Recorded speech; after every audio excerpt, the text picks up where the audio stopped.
Bismillahirrahmanirrahim. Assalamualaikum warahmatullahi wabarakatuh. Perkenalkan, nama saya Helmi Arik Pratomo, NPM 1701060 dari kelas TPB Universitas Digantara Masyarakat Surya Dharma, ingin mempresentasikan tentang keterampilan menyimak.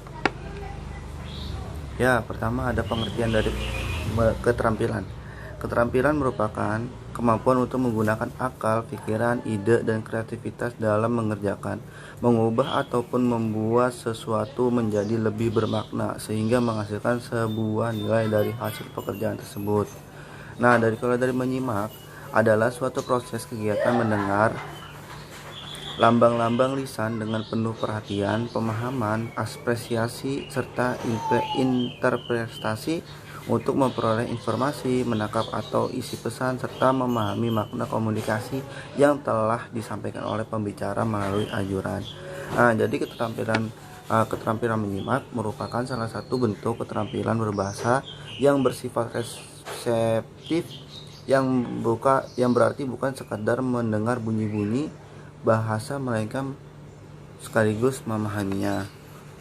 Nah, selanjutnya ada faktor-faktornya. Faktor-faktor yang mempengaruhi menyimak menurut Hun yaitu yang pertama ada sikap, yang kedua ada motivasi, terus pribadi, situasi kehidupan, dan peran dalam masyarakat.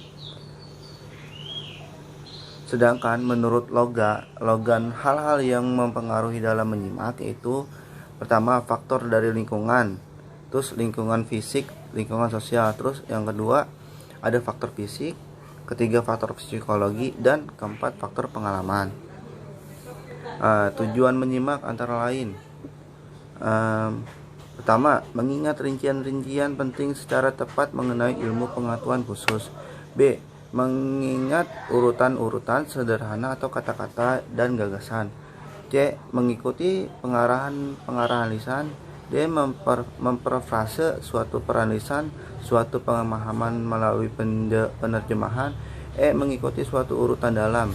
Pertama, pengembangan plot. 2. Pengembangan watak perilaku cerita. 3. Argumentasi pembicara. F. Memahami makna, denotasi, dan konotasi kata-kata. G. Mendengarkan untuk mencatat rincian-rincian penting. Dan yang terakhir, mendengarkan untuk mencatat gagasan utama. Ya, lanjutnya adalah tahap-tahap menyimak. Dari pengamatan yang dilakukan kegiatan menyimak pada siswa sekolah dasar, Ruth G. Strickland menyimpulkan adanya beberapa tahap menyimak antara lain sebagai berikut. Yang pertama itu ada menyimak secara berkala, yang terjadi pada saat anak merasakan keterlibatan langsung dalam pembicaraan mengenai dirinya. B. Menyimak dengan perhatian dangkal karena sering mendapatkan gangguan dengan adanya seling-selingan perhatian kepada hal-hal di luar pembicara. C. Setelah menyimak karena terganggu oleh kegiatan menunggu kesempatan untuk mengekspresikan isi hati serta mengutarakan apa yang terpendam dalam hati. D. Menyimak sarapan karena anak keasikan menyerap atau mengabrasi hal-hal yang kurang penting. E. Menyimak sekali-sekali menyimpan sebentar apa yang disimak. Perhatikan secara sesama berganti dengan hal-hal lain. Hanya memperhatikan kata-kata pembicara yang menarik hatinya. F. Menyimak asosiatif. Hanya mengingat pengalaman-pengalaman pribadi secara konstan, mengakibatkan penyimak benar-benar tidak memberikan reaksi terhadap pesan-pesan yang disampaikan. Yang G. Dengan reaksi berkala terhadap pembicara dengan membuat komentar ataupun mengajukan pertanyaan. Yang H. Menyimak secara seksama dengan sungguh-sungguh mengikuti jalan pikiran pembaca. I. Menyimak secara aktif untuk mendapatkan serta menemukan pikiran, pendapat, dan gagasan pembicara. Ya, selanjutnya adalah proses menyimak. Yang pertama itu tahap mendengar.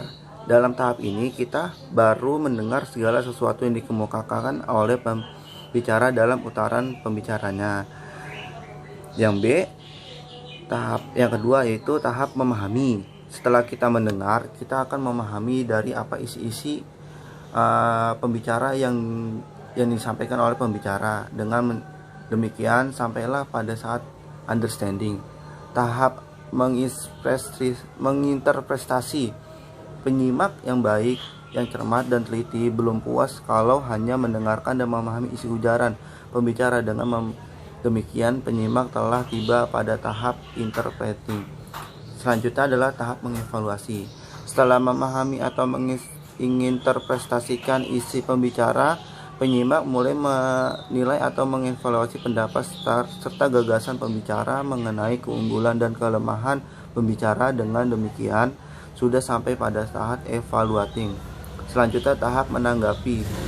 Tahap ini merupakan tahap terakhir dalam kegiatan menyimak. Penyimakan menyerap serta menerima gagasan atau ide yang dikemukakan oleh pembicara dalam ujaran atau pembicaranya.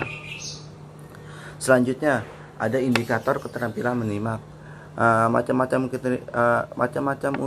tes untuk keterampilan menyimak antara lain: yang pertama, melafalkan ulang kata yang mendengarkan, mengidentifikasi bunyi, membedakan bunyi yang mirip, menentukan makna kata melalui gambar, menentukan makna kalimat melalui gambar, merespon ujaran berupa kalimat yang gerak, memahami teks sederhana dalam bentuk dialog, memahami teks sederhana dalam bentuk narasi.